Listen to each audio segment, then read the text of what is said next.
लबोबू horror story. मिलिन अपने dog bio के साथ चाइना के शंघाई शहर में रहती थी।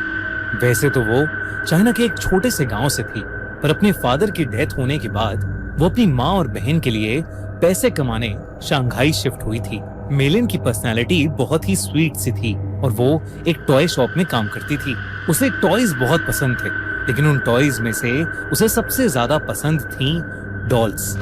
क्योंकि वो एक टॉय शॉप में काम करती थी, तो वो डिस्काउंटेड रेट्स पर अपनी मनपसंद डॉल्स ले लेती थी। उसके घर में अलग अलग देशों से आई हुई यूनिक डॉल्स थी। एक दिन उसकी शॉप में एक लिमिटेड एडिशन लबूबू डॉल का कलेक्शन आया, जहां सारी डॉल्स आते ही बिक गईं। एक डॉल मेलिन ने पहले से ही अपने लिए अलग रख ली थी।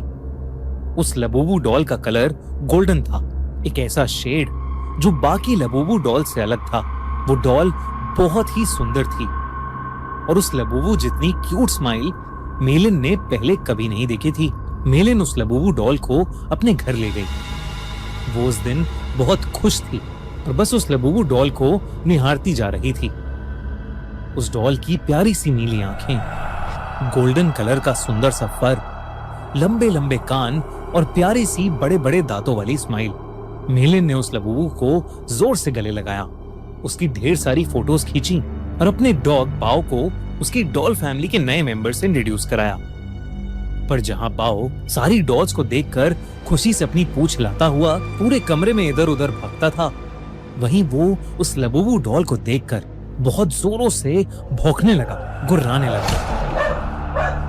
मेलिन को ये बात थोड़ी अजीब लगी, पर उसने सोचा कि बाओ शायद डर रहा होगा, तो उसने डॉल को अपनी शेल्फ पर रखा और सोने चली गई।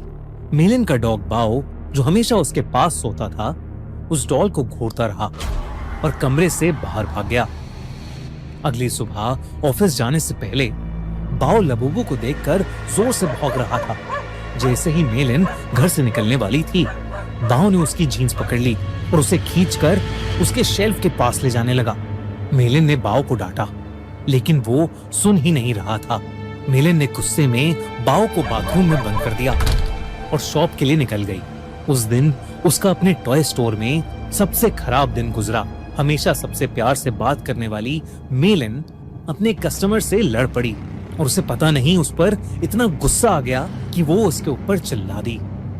उसके बॉस ने उसी वक्त मेलिन को बहुत डांटा और उसे काम से निकाल दिया। मेलिन को कुछ समझ नहीं आया कि उसे अचानक इतना गुस्सा कैसे आ गया। वो रोते रोते वापस घर गई। उसने अपने बाथरूम का दरवाजा खोला। This is a true story. One night, 17 kids walked outside, and they never came back. Matthew, where are you? A lot of people die in this story, in a lot of really weird ways. This is where the story really starts. और तभी बाओ जोर से भौंकने लगा, लेकिन रोती हुई मेलिन का चेहरा देखकर वो शांत हो गया और उसकी भी आंखों में आंसू आ गए। मेलिन उस रात जल्दी सो गई थी। सोते हुए उसे किसी की हंसी सुनाई दी, एक अजीब सी हंसी जो उसने कभी नहीं सुनी थी। तभी उसने देखा कि उसके कमरे के कोने में कोई खड़ा हुआ उसे घूर रहा है। अंधेरे की वजह से वो उसे ठीक से देख नहीं पा रही थी। उसने बिस्तर से उठकर देखा तो वहां कोई नहीं था, बस वहां वो लबूबू डॉल पड़ी थी, जिसे मेलिन ने वापस शेल्फ पर रख दिया और फिर से सोने चली गई। उस रात मेलिन को एक सपना आया जिसमें वो अपने कमरे में थी और वहां एक बहुत ही अजीब सा दिखने वाला जानवर जैसा कुछ था, जिसके बड़े बड़े नुकीले दांत थे, भयानक लंबे और दांतों से भी ज्यादा नुकीले नाखून थे, और उसका पूरा शरीर लाल रंग का था। वो जगह जगह से सड़ रहा था। धीरे धीरे वो मेलिन के पास आ गया और उसका गला घोटने के लिए आगे बढ़ा। मेलिन डर के मारे जोर से चिल्लाई, पर वो जानवर उससे ज्यादा जोर से एक भयानक हंसी हंसने लगा और उसने अपने नुकीले पंजों से मेलिन पर अटैक कर दिया। डर के मारे मेलिन की आंख खुल गई, लेकिन तब उसने देखा कि वो लबूबू डॉल उसके ऊपर बैठी है। मेलिन की चीख निकल गई। उसकी चीख सुनकर उसका कुत्ता बाओ भागता हुआ कमरे में आ गया। मेलिन को समझ नहीं आया कि वो लबूबू डॉल जिसे उसने सोते हुए शेल्फ पर रखा था, वो उसके बेड पर कहां से आ गई। उसने ध्यान से उस डॉल को देखा तो वो डॉल अब पहले से ज्यादा हंस रही थी। मेलिन कुछ समझ पाती कि इससे पहले ही मेलिन के डॉग बाओ ने उस डॉल को अपने दांतों से खींचा और उसने उसके चिथड़े चिथड़े कर दिए। मेलिन पसीने से भीगी हुई थी और उसका सर दर्द से फट रहा था, इसलिए उसने बाओ को कुछ नहीं कहा। मेलिन ने उस लबूबू डॉल को डस्टबिन में डाला और बाओ को अपने पास बुलाकर फिर से सोने चली गई।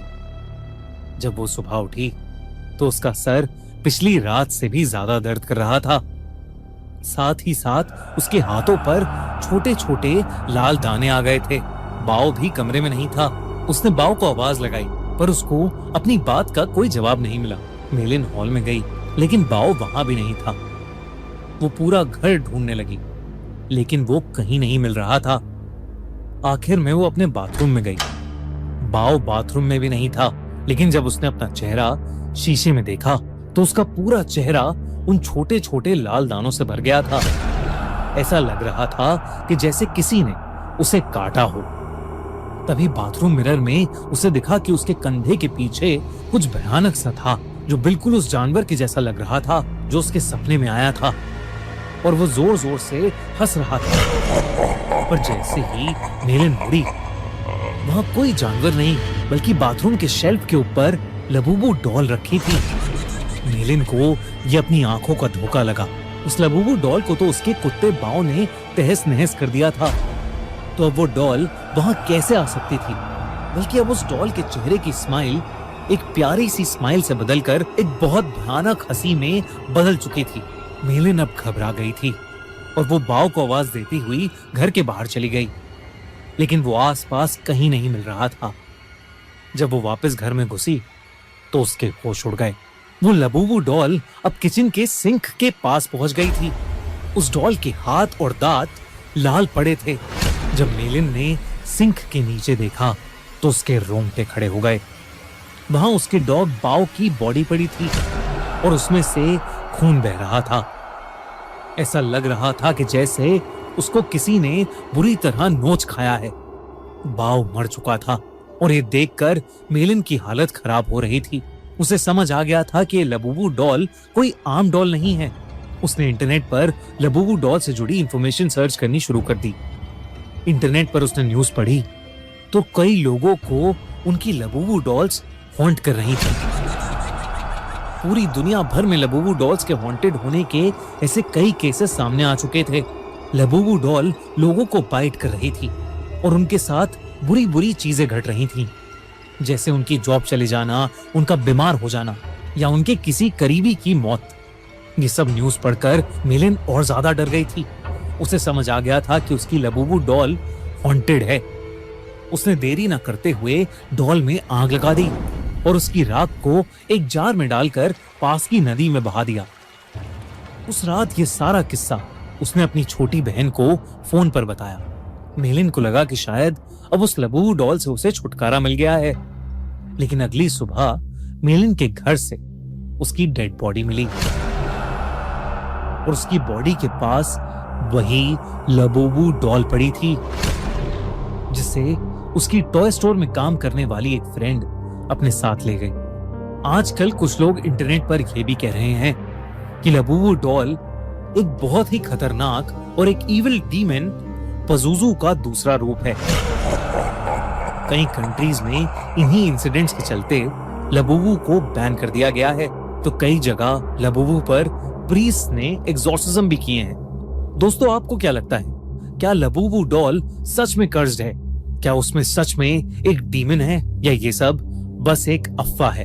हमें कमेंट्स में जरूर बताइए। दोस्तों, पिछले साल हमने इंडिया का सबसे बड़ा हॉरर फेस्टिवल किया, हॉरर कॉन, और आपने हमें उसके लिए खूब सारा प्यार दिया, आप सपोर्ट किया, आप वहां आए, अपने फेवरेट हॉरर क्रिएटर्स से मिले, खूब सारी मस्ती करी, खूब सारे हॉरर गेम्स खेले, खूब सारे हॉरर विलन से मिले, हैलोवीन हम लोगों ने सबने साथ में मनाया। इस साल हम फिर से आपके लिए लेकर आए हैं हॉरर कॉन, जो कि होने वाला है पिछले साल से और भी बहुत ज्यादा बड़ा, क्योंकि इस साल हम पूरे 2 दिन तक हॉरर को सेलिब्रेट करेंगे। आपके फेवरेट हॉरर स्टोरी टेलर्स आएंगे, हम एक हॉरर की पार्टी करेंगे जहां हम नाचेंगे, गाएंगे, मस्ती करेंगे और खूब सारे मजे करेंगे। तो आओ हॉरर कॉन में 25 अक्टूबर और 26 अक्टूबर को हो रहा है NSIC ओखला दिल्ली में। और दोस्तों, हॉरर कॉन के अपडेट्स के लिए हॉरर कॉन इंडिया का इंस्टाग्राम हैंडल अभी फॉलो कर लो, link in the pin comment. और अगर आपको हमारी कहानी पसंद आई तो सब्सक्राइब करिए खूनी मंडे को।